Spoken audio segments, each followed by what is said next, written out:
सल्ली अला रसूलिल करीम अम्मा बाद अल्हम्दुलिल्लाहि रब्बिल आलमीन। डियर स्टूडेंट, हम सेकंड ईयर इनऑर्गेनिक केमिस्ट्री का चैप्टर नंबर 3 पढ़ रहे हैं।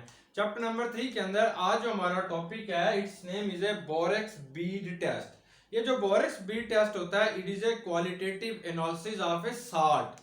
किसी भी साल्ट का ये क्वालिटेटिव एनालिसिस है। ये हमारे पास एक टेस्टिंग सॉल्ट है जिसको हमने टेस्ट करना है, और इसके अंदर this test can be use for confirmatory test of cationic ion. जो इसके अंदर कैटाइन होगा, ये सिर्फ उसको कंफर्म करेगा, उसका कंफर्मेटरी टेस्ट होता है कैटाइन का या मेटल का। फॉर एग्जांपल, ये हमारे पास एक टेस्टिंग साल्ट है, तो बोरेक्स बीड टेस्ट जिन साल्ट के लिए इस्तेमाल होता है वो मोस्टली कलर होते हैं। अगर इस साल्ट का कलर पिंक है तो वो आपको पहले ही पता होगा कि वो निकल है।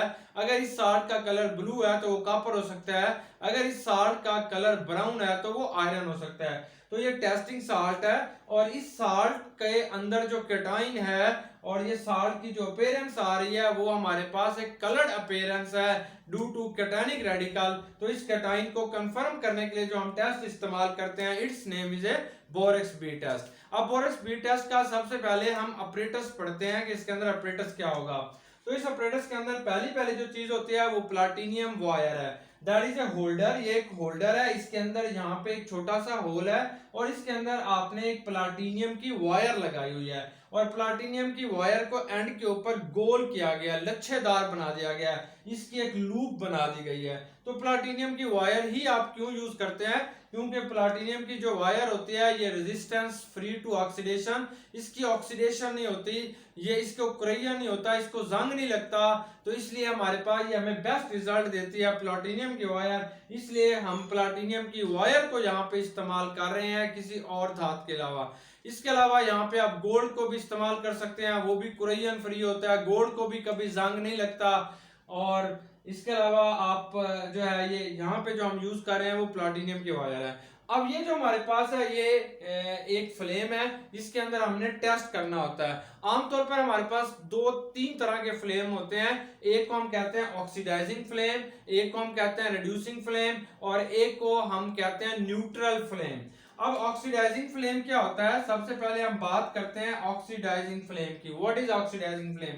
आमतौर पर एक ऐसा फ्लेम जिसके अंदर ऑक्सीजन की मिकदार ज्यादा होती है, ज्यादा ऑक्सीजन इसके अंदर अगर होगा तो इसे हम ऑक्सीडाइजिंग फ्लेम कहते हैं।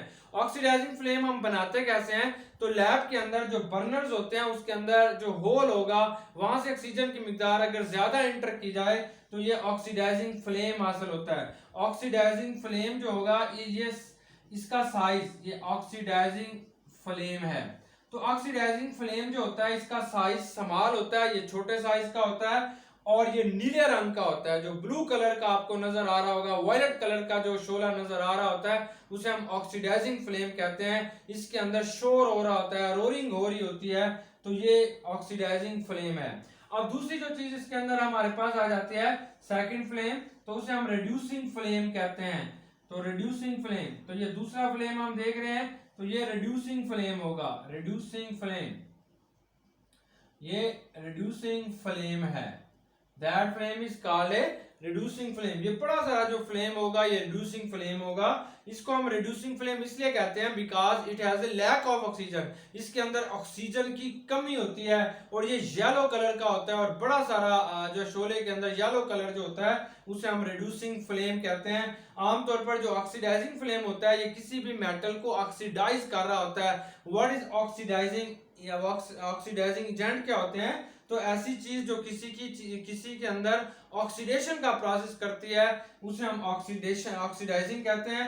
जो किसी मैटर के अंदर रिड्यूसिंग प्रॉपर्टीज लेके आती है तो उसे हमने रिड्यूसिंग कहते हैं। तो ये किसी भी मेटल से ऑक्सीजन लेगा तो इसलिए हम इसे रिड्यूसिंग फ्लेम कहते हैं। ये किसी को ऑक्सीजन देगा इसलिए आप इसे ऑक्सीडाइजिंग फ्लेम कहते हैं।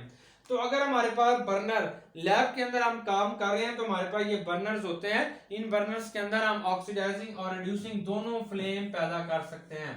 अगर हमारी लैब के अंदर कोई खास सिस्टम नहीं है और आपने एक सेपरेट लैंप या किसी भी कैंडल के जरिए इस टेस्ट को कर रहे हैं तो आप अपने फ्लेम को देखेंगे तो इस तरीके से हमारे पास फ्लेम होगा। इसका जो ऊपर वाला हिस्सा होता है उसमें मोस्टली ऑक्सीजन ज्यादा होगी, तो that is called oxidizing flame. और इसका जो लोअर वाला हिस्सा होता है इसे हम क्या कहते हैं? रिड्यूसिंग फ्लेम का नाम देते हैं। तो सबसे पहले हमने एक प्लाटिनियम की वायर लेते हैं और इस होल्डर के अंदर इस प्लाटिनियम वायर को फिट करके इसका लोब बना लेते हैं। अब इस लोब को हम इस शोले के अंदर जर्नल हीट अप करेंगे, गर्म करेंगे, तो ये लूप जो होती है ये हीट अप हो जाएगी।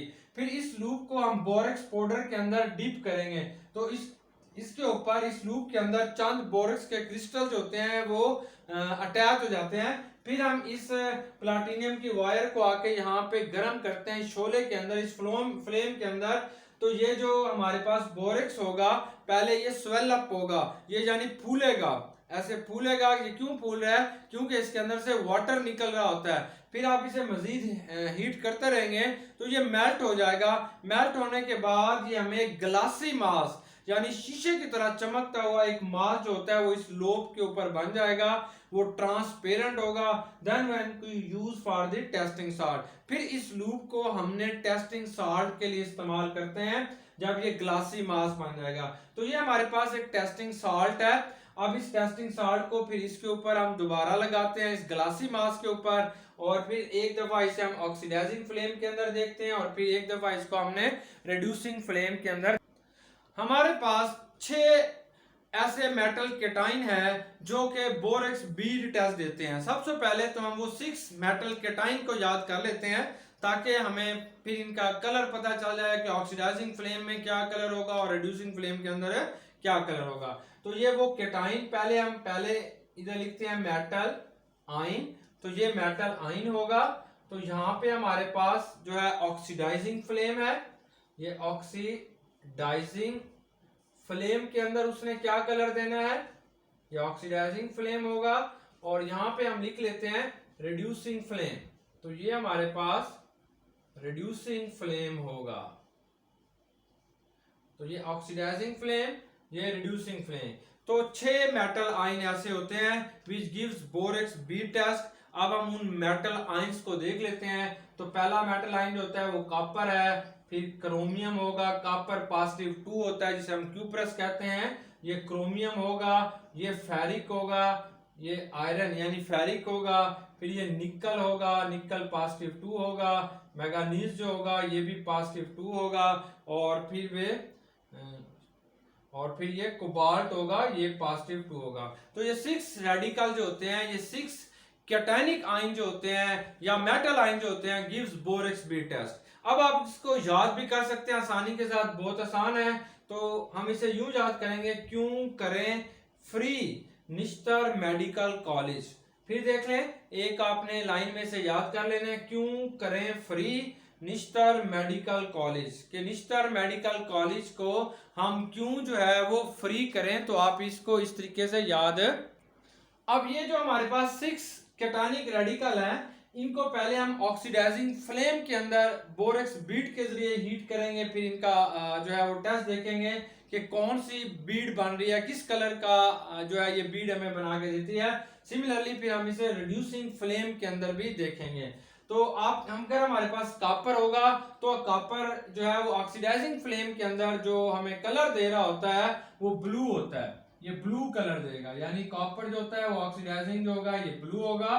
फिर ये हमारे पास येलो होता है, क्रोमियम जो होगा इसका कलर येलो होगा, आयरन का कलर येलोइश ब्राउन होता है, येलोइश ब्राउन इसका कलर होगा। और निकल जो होता है ये हमारे पास वायलेट कलर देगा, इसका वायलेट होता है। मैंगनीज का जो होता है वो भी वायलेट होता है, और कोबाल्ट जो होगा ये ब्लू कलर देगा इन ऑक्सीडाइजिंग फ्लेम।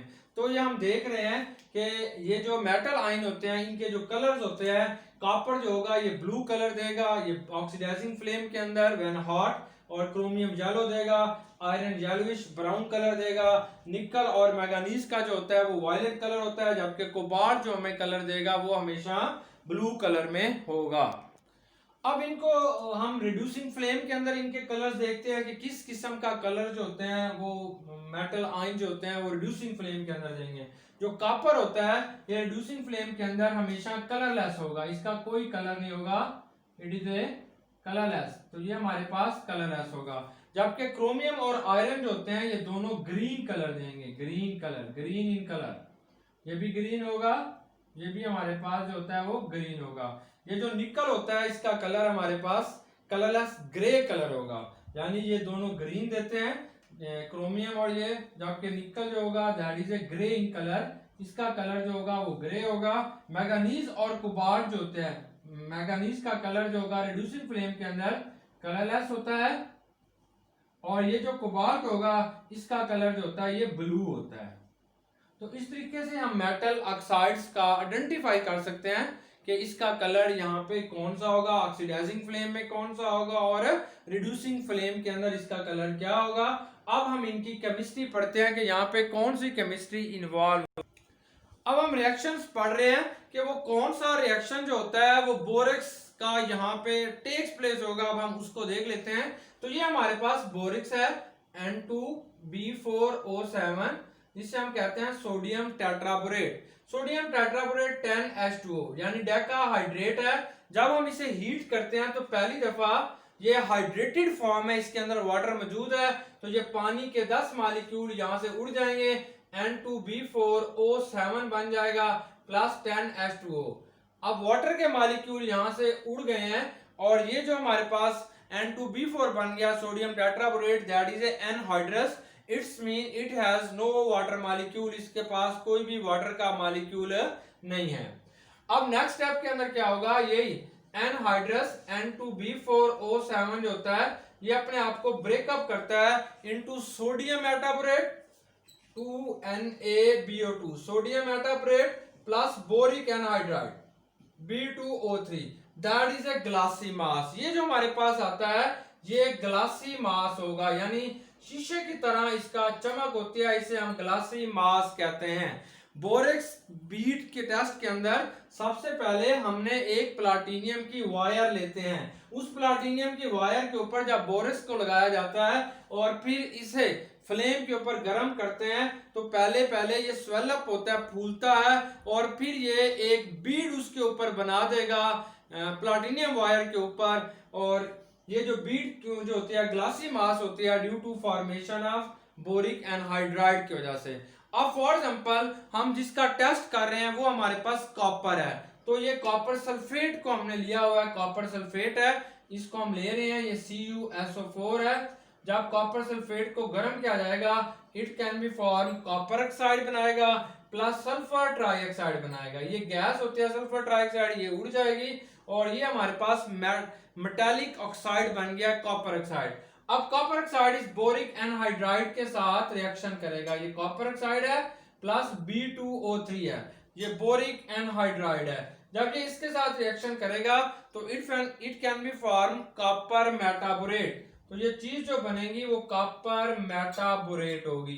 ये कॉपर मेटाबोरेट बनता है इन ऑक्सीडाइजिंग फ्लेम के अंदर भी, रिड्यूसिंग फ्लेम के अंदर भी।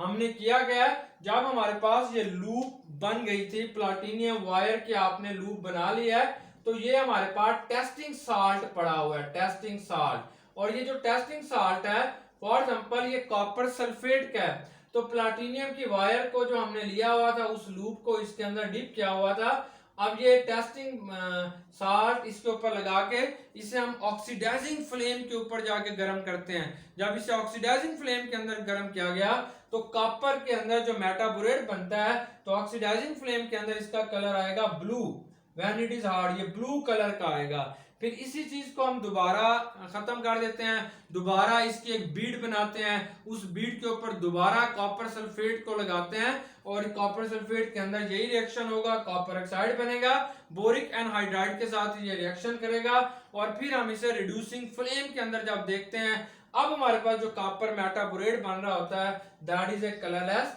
इसका हमारे पास कलरलेस होता है, कोई कलर नहीं होगा। अगर ये दो टेस्ट हमारे पास आ रहे होते हैं तो हमें यकीन हो जाता है कि हमें दिया गया जो सॉल्ट है वो कॉपर का है। डियर स्टूडेंट, आई होप कि आपको बोरिक्स बीट टेस्ट बहुत अच्छे तरीके से समझ आ गया होगा। वमा अलैना इल्लल बलाग।